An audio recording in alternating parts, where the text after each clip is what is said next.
Greetings, adventurers, and welcome to Skill Tree, where we learn how to do just about everything. Okay, so I know we're usually like the super high energy, like let's level up skills this week. Well, I'll tell you what, going into 2025, I'm real tired.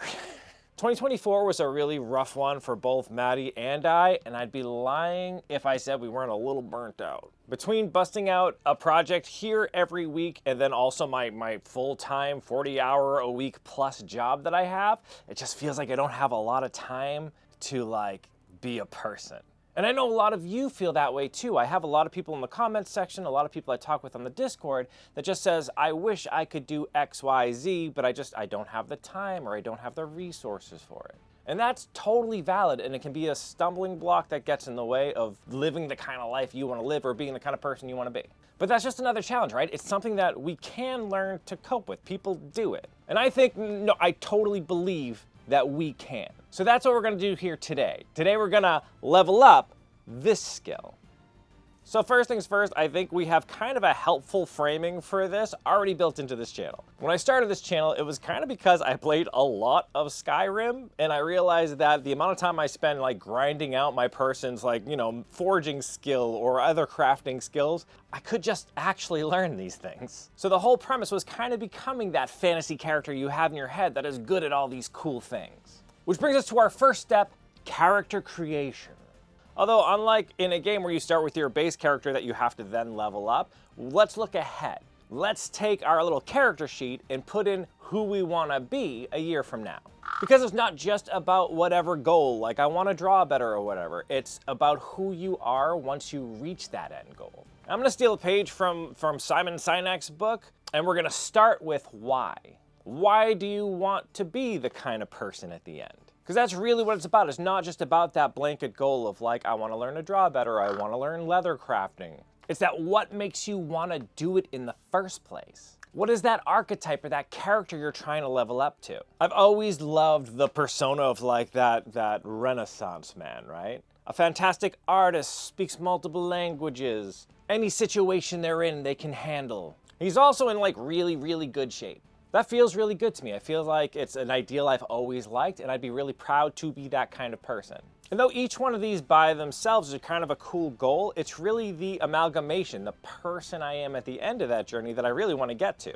And the getting in shape thing is just that I need to be healthier. I've adopted some really bad habits this year because I've been so busy. And I haven't been taking care of me, so I'm not particularly like proud of my body. I don't feel good in it right now. And breaking bad habits is exactly what today's sponsor, Fume, is all about. Fume is an award-winning flavored air device that draws flavor into your mouth, not into your lung. It's non-toxic, free from nicotine, vapors, doesn't require any batteries, and honestly actually tends to help me with my bad habit. You see, I find that most of my habit like that is because I just need I'm a fidgeter. I need a thing to do all the time.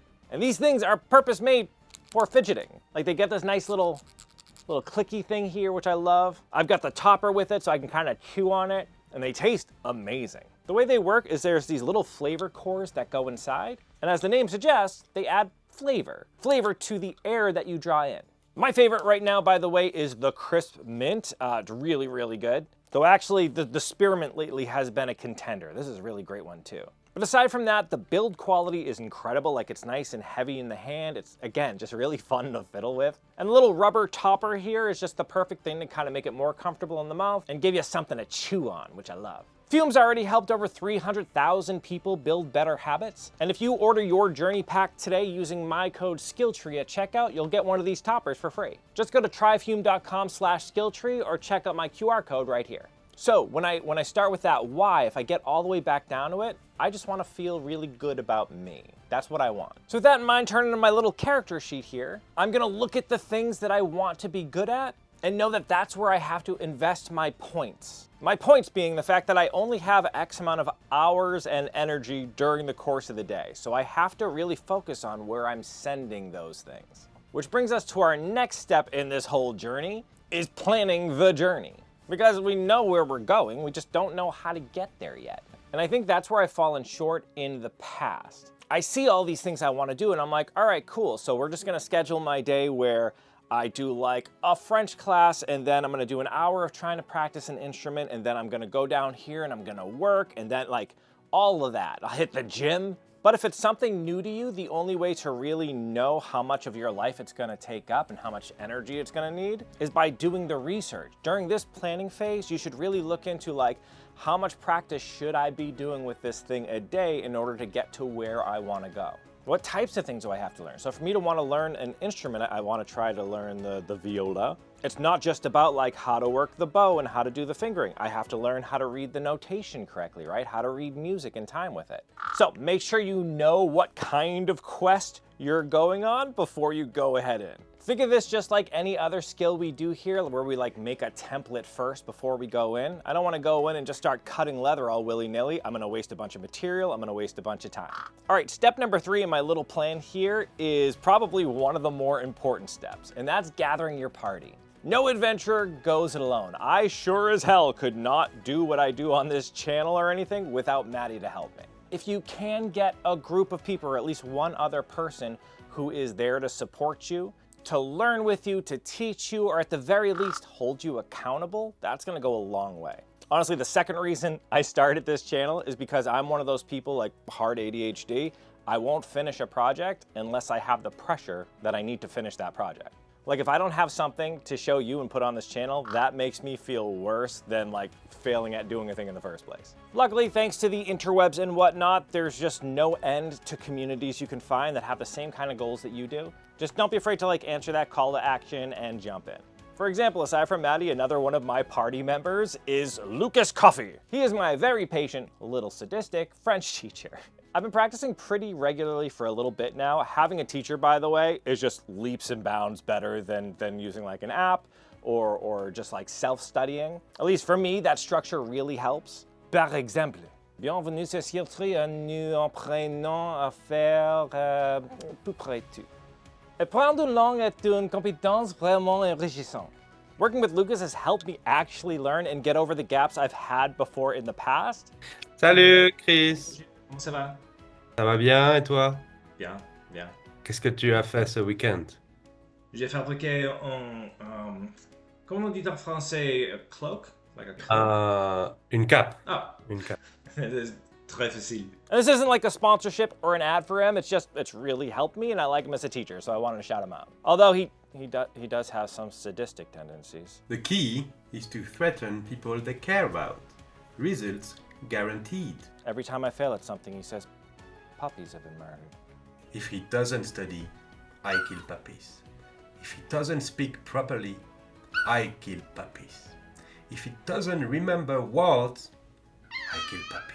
Film n'avions à consommer. Quoi? Chris? What? No, you don't let me any choice. Have to kill a puppy. Oh no! Again. Don't kill the puppies! Why do you do this? You're sick.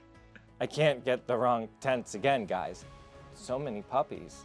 But yeah, like now I'm able to listen to songs in French and understand what they're about, or I watch like shows on Netflix in my target language in French, just to practice and to see if I can actually like parse out what's going on. My teacher, Lucas, by the way, there has a website I'm gonna leave down in the description in case you want to join in this French journey with me. And merci beaucoup, Lucas. Tu es un monster. All right, number 4, while fleshing out this character sheet here, is to respect the grind. By the very nature of trying a thing that you're not already good at, it's going to be hard, right? Hard is just the measure of where the thing that needs to be done is larger than the skill that you have to do the thing. And the fastest way to give up on a new enterprise or a new quest is to kind of punch above your weight with what you're trying to do. No one expects you to start your first day at the gym and do like twice your body weight. It's just not a thing. You have to work your way up and be patient with that journey. And that goes with anything. If you want to start a leather crafting journey, then start by making some coasters, right? Move up to maybe some small wallets or something. Like take that step, and every step you're gonna level up. You're gonna learn a little bit along the way. But, and this is a thing I've fallen into before too, don't get stuck there. I feel like once we get good at a particular thing, we like to stick with that particular thing because it's very satisfying to be like, look at how good this thing I make is. But there's no growth there, right? You gotta constantly stretch yourself a little bit just outside of your comfort zone in order to get better at anything. I took Kung Fu for the majority of my life, and my Sifu, my teacher, used to say, invest in loss. which is because when we would spar with each other, we would not like try out a new technique or anything. We'd be so hell-bent on winning that we just run in and fight as hard as possible, technique be damned. But that never teaches us anything. You just kind of flail and swing and kick. If you're okay with kind of taking the L on that round, you're more apt to like try a thing until it works. And then once that thing works, you have that thing now. That's a skill that you own. You can pull it out of your pocket anytime you want, and then you can try the next thing that you're not particularly comfortable with, because you have that thing already. Actually, Sifu got a bunch of wisdom on this one too. The other one he says a lot is bitter before sweet. Basically, things are gonna hurt before they're good. They're gonna be bitter before they're sweet. You have to go through that bitter stage. Like right now for me on my little art journey here, I'm trying to learn how to draw a nose. I suck at drawing noses. So that's what I'm doing every night. I'm drawing different kinds of noses all the time. But you know what? I'm getting better. And actually learning how to do that and the different kind of like the cartilage and bone and fat structures in it, by understanding that anatomy, it's become a lot easier to do it in every different kind of position. It may seem boring, but it's absolutely having an effect, and that's a transferable effect, because understanding like the planes and geometry behind it, I can apply that to anything that I draw. With that said though, and moving on to the next step, step 5 in this whole thing, is you gotta have fun. If it isn't something that you're enjoying doing, you might not be doing the right thing. Now there's a difference between like, oh, this has gotten hard and I don't want to do it anymore, versus I just genuinely don't like this thing. And this has taken me a long time specifically to get used to.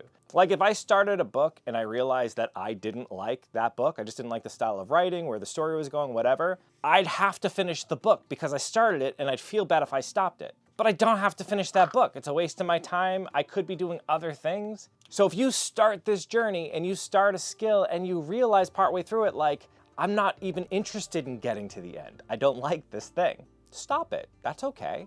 You get those points back. You can invest them into a different thing now. That's the cool thing about life. You're never done until you're done, right? And on the other side of that, if it's a thing that you genuinely like and you've fallen down a couple times, failure is an end state. It's only a failure when that's the stop. Otherwise, you stumble, you learn from that thing, and then you continue on.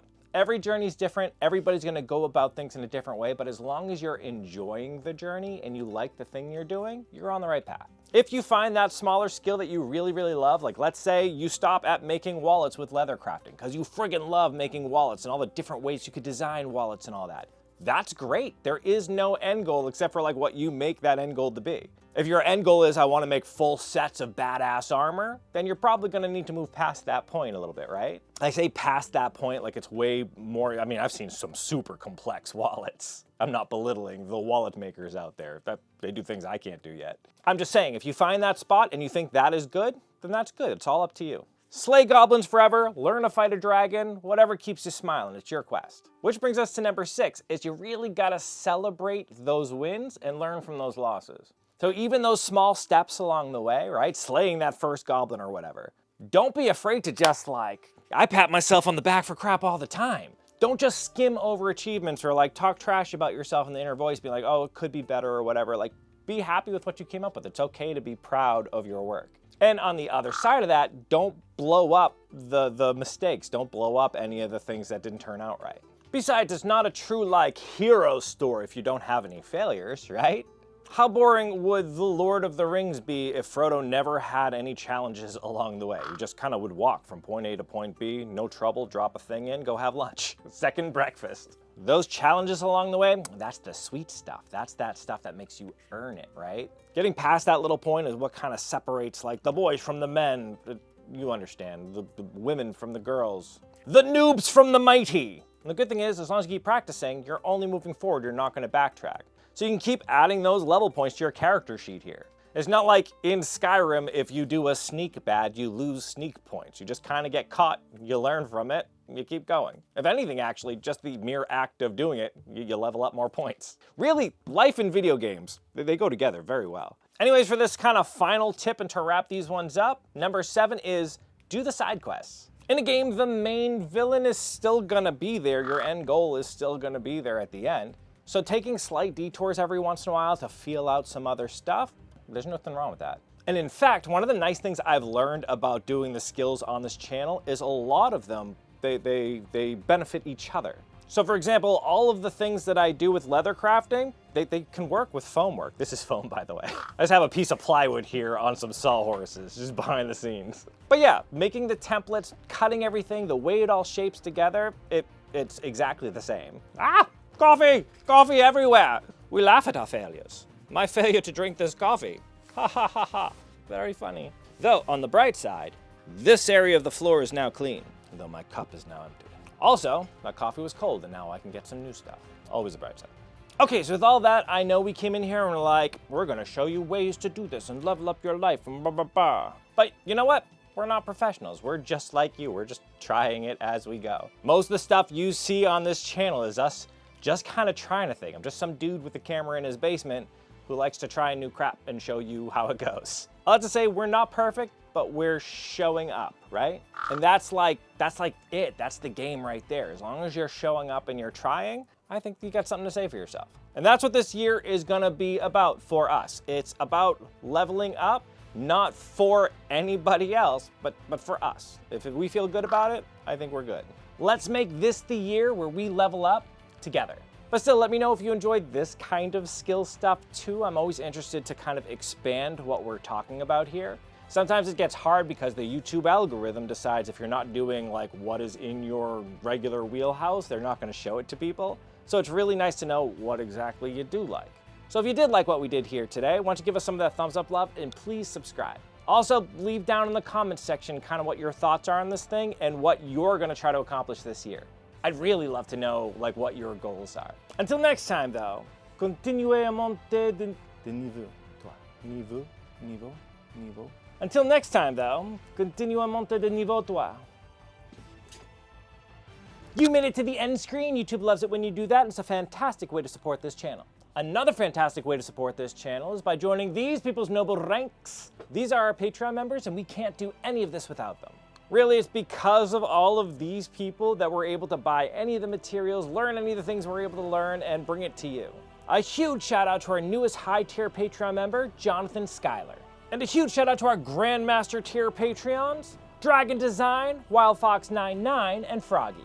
If you like what we do here and want to support us, consider joining our Patreon, link in the description below. Otherwise, you can check out one of these videos that YouTube thinks you'd like, and that really helps a lot too. I want you to leave your favorite French song down there. I'm trying to expand my library here. Right now I'm super stuck on that jam Strame did for Arcane. So good.